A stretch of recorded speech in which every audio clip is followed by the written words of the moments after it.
기껏 시간 들여 영상 만들었는데 조회수는 안 나오고 매출은 그대로 익숙하지도 않아서 자막 하나 편집 하나에 몇 시간씩 썼는데 막상 힘들게 만든 컨텐츠가 올리고 나면 반응이 시원찮습니다. 왜 그럴까요? 대부분의 대표님들이 컨텐츠 만들 때 이런 실수를 하세요. 그냥 예쁘게 꾸미는데 집중하거나 피드 색감, 결 맞추는데 매달리거나 고객은 관심 없는 기능 설명, 재료 출처 같은 얘기만 길게 늘어놓거나 이러니 사람들은 관심도 없고 금방 나가버리는 겁니다. 유튜브, 인스타 같은 플랫폼이 원하는 것, 그리고 그 안에서 컨텐츠를 소비하는 사람들이 진짜 원하는 건 전혀 달라요. 결론부터 말씀드리면 핵심은 단 하나, 잘 쓴 짧은 카피입니다. 오늘은 왜 컨텐츠 마케팅에서 짧은 카피가 중요한지, 그리고 제가 봤을 때 여긴 진짜 잘한다 싶은 벤치마킹 할 만한 3곳을 알려드리겠습니다.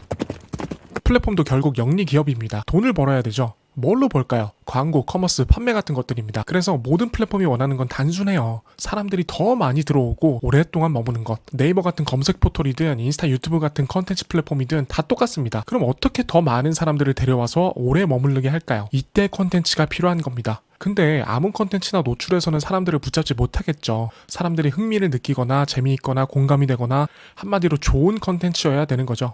그럼 좋은 컨텐츠를 어떤 기준으로 판단할까요? 플랫폼은 딱 2가지를 봅니다. 클릭률과 시청 지속 시간, 체류 시간, 얼마나 많이 클릭이 되는지, 그리고 얼마나 오래 보는지를 보는 겁니다. 각 플랫폼마다 지표별 가중치는 조금씩 다르지만 이 원리는 같습니다. 알고리즘이 어떻게 변하든 어떤 플랫폼이든 절대 변하지 않는 진리와 같아요. 상식적으로 생각해도 그렇잖아요. 플랫폼도 돈을 벌어야 된다. 그러려면 사람들을 많이 보고 오래 머물게 해야 된다. 그래서 컨텐츠가 필요하다. 근데 아무 컨텐츠나 노출시킬 수 없으니 기준이 필요하다. 그래서 클릭률과 시청 지속 시간을 보는 게 논리적으로 맞다는 겁니다. 유튜브는 홈 화면이나 옆에 뜨는 추천 영상, 검색 결과에서 유입이 많습니다. 여러 영상 중에 선택해서 들어와야 되니까 썸네일 제목이 정말 좋아야 되겠죠. 그래야 클릭이 되니까요. 반대로 인스타그램은 썸네일을 보고 들어온다기보다는 대부분 스크롤하다가 우연히 보게 됩니다. 그래서 클릭률보다 초반 후킹, 도입부가 굉장히 중요하다는 거죠. 안 나가게 해야 오래 보게 되고 시청 지속 시간이 늘어나는 거잖아요. 유튜브 시청 지속 시간 그래프를 보면 처음에 100%였다가 초반 30초 안에 확 꺾이는 거 보이시죠? 이때 다 나가는 거예요. 인스타 릴스도 3초 이후 조회율을 보여줍니다. 숏폼은 3초, 미드폼은 30초. 이 초반 안에 이탈률이 제일 높다는 겁니다. 그래서 시청 지속 시간을 늘리려면, 체류 시간을 늘리려면 초반에 어떻게든 사람들을 붙잡아야 되는 거예요. 초반 도입부에서 무슨 얘기를 하느냐가 정말 중요하다는 거죠. 정리하면 클릭률과 시청 지속 시간이 중요하다. 클릭률은 썸네일과 제목이 결정한다. 시청 지속 시간, 체류 시간은 초반 도입부에서 갈린다. 광고 문구나 상세 페이지도 마찬가지잖아요. 첫 한 문장이 사람을 잡느냐 못 잡느냐가 전부예요. 그러니까 온라인 마케팅, 컨텐츠 마케팅에서 가장 중요한 것은 짧은 카피, 이 글쓰기를 어떻게 하느냐입니다. 오케이, 알겠어. 짧은 글쓰기가 중요하다는 거구나. 그럼 제가 생각할 때 짧은 카피를 진짜 잘 쓰는 곳이 어디일까요? 대표님들이 그대로 벤치마킹하기 좋은 곳은 어디일까요? 첫 번째는 카카오 메이커스입니다. 여긴 커머스 글쓰기의 정석이라고 해도 됩니다. 한번 들어가서 상품 설명을 보세요. 이 짧고 강렬한 한 줄 후킹으로 시선을 잡고 밑에 짧은 한 문단으로 구매 욕구를 자극을 합니다. 군더더기 하나 없이 핵심만 딱 찌르니까 보는 순간 이거 필요하네 싶은 거죠. 감탄이 흐르는 맛, 신품종 아리수, 동글동글한 모양과 붉은 빛깔로 연근 사과. 굉장히 오감을 딱 자극하는, 딱 사과에 맞는 카피를 잘 써놨죠. 농촌진흥청 사과연구소에서 육종한 새로운 품종입니다. 건의부여를 약간 해줬고요. 9월 약 한 달 동안만 맛볼 수 있는 조생종으로 리미트를 걸어주는 거죠. 한 달밖에 못 먹는다. 새콤달콤한 맛이 풍부하죠.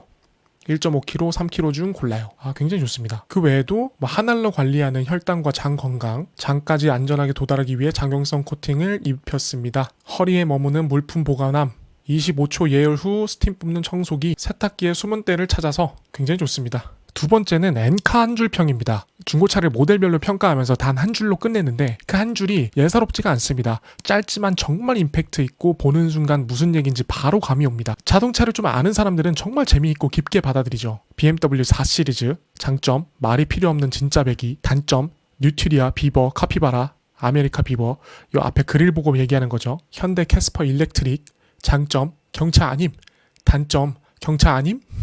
굉장히 좀 위트 있게 풀어냈고요. 볼보 XC60 2세대, 장점, 북유럽 감성에 취한다. 단점, 원산지 중국.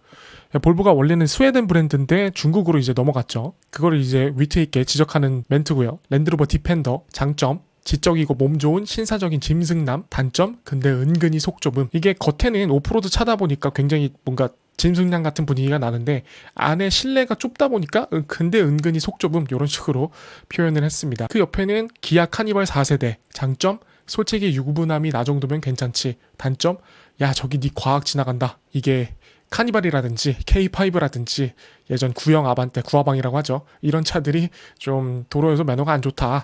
그 차종들이 매너가 안 좋은 건 과학이다. 이런 식으로 해가지고 밈들이 있죠. 그런 문화적인 것들도 굉장히 잘 녹여낸 카피라고 봅니다. 그 짧은 글에 여러 의미를 함축하는 게 얼마나 어려운지 잘 아시잖아요. 그 이동진 님도 한 줄평 쓸 때 일부러 한자어를 많이 쓰는 이유가 단어 하나에 많은 뜻을 담기 위해서라고 하잖아요. 그래서 그 기생충, 명징하게 직조한 같은 표현이 괜히 나온 게 아니었죠. 지금 이 뭐 과학 지나간다 이런 것처럼 이 짧은 문장 안에 문화, 맥락, 감각을 다 담아내니까 이 차를 좋아하는 사람들은 글 정말 잘 썼다, 정말 재미있다 이런 반응이 나올 수밖에 없는 거죠. 이거를 회사에서 컨펌을 해준다고? 이런 반응도 나오고요. 이런 식으로 뭔가 아는 사람만 아는 문화적 맥락이 들어가 있는 카피를 쓰게 되면은 좋아하는 사람들은 뭔가 훨씬 더 고차원적으로 뭔가 이 친근함이나 신뢰감이 쌓인다고 할까요? 지금 대표님들이 하고 계시는 업종에서는 자동차 얘기를 그대로 가져다 쓸 수는 없겠지만 그래도 이런 방식은 벤치마킹 할 수 있습니다. 내 업계 고객들이 자주 쓰는 말이나 업계 안에서 통하는 은어, 뭐 코드 같은 거를 짧게 카피에 녹여내는 거죠. 그러면 고객들이 아 여긴 진짜 잘 아는 곳이구나 하고 느끼고 단순 정보 전달을 넘어서 전문성을 보여주면서 신뢰나 진정성,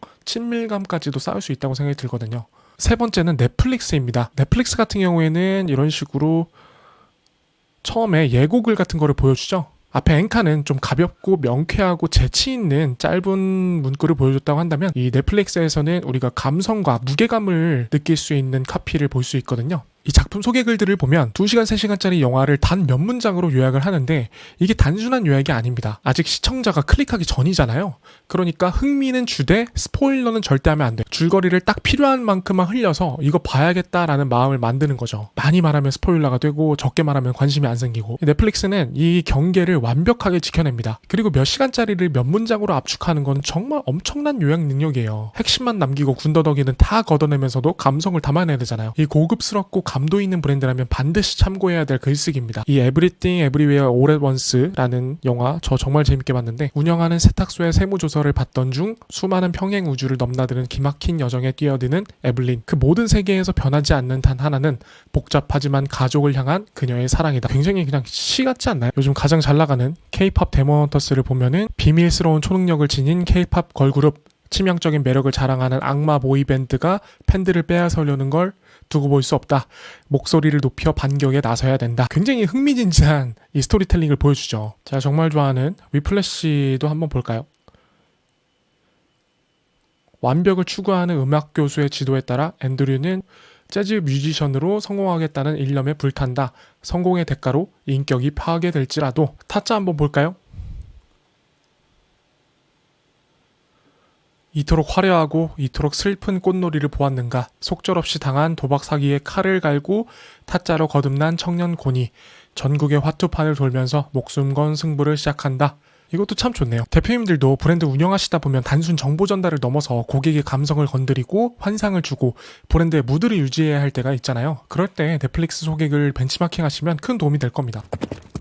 제가 컨설팅을 하고 컨텐츠를 만들고 카피를 쓰면서 제일 많이 느끼는 게 있습니다. 마케팅은 결국 다수를 대상으로 한다는 거예요. 다수는 조회가 깊지 않습니다. 잘 모릅니다. 내 분야에 대해서 아무것도 모른다고 생각하는 게 편해요. 그래서 강조드리고 싶은 게 만약 내 상품 서비스가 기능과 특징 10개를 가지고 있다고 한다면 이걸 다 나열하지 마시라는 겁니다. 카피를 쓰실 때 1개에서 3개만 쓰세요. 그걸로 후킹을 잡으세요. 나머지는 뭐 다음 컨텐츠나 블로그 혹은 뭐 상세 페이지 뒷면에서 풀면 됩니다. 그리고 또 하나 제가 대표님들 만나뵈면서 뼈저리게 느끼는 것 중에 하나인데요. 전문가일수록 단언을 잘 못합니다. 이게 뭐 방송이나 팟캐스트 같은 곳에서 전문가들 불러가지고 뭐 변호사든 과학자든 막 어떤 질문 같은 걸 물어보면 이럴 땐 무조건 이겁니다 하고 딱 잘라서 말하는 경우가 거의 없어요. 단언하는 경우가 없습니다. 그 분야에 대해서 잘 알면 알수록 변수가 많다는 걸 아니까 쉽게 못 박을 수가 없거든요. 근데요, 저는 콘텐츠를 만들 때 못을 박아주는 거를 권장드립니다.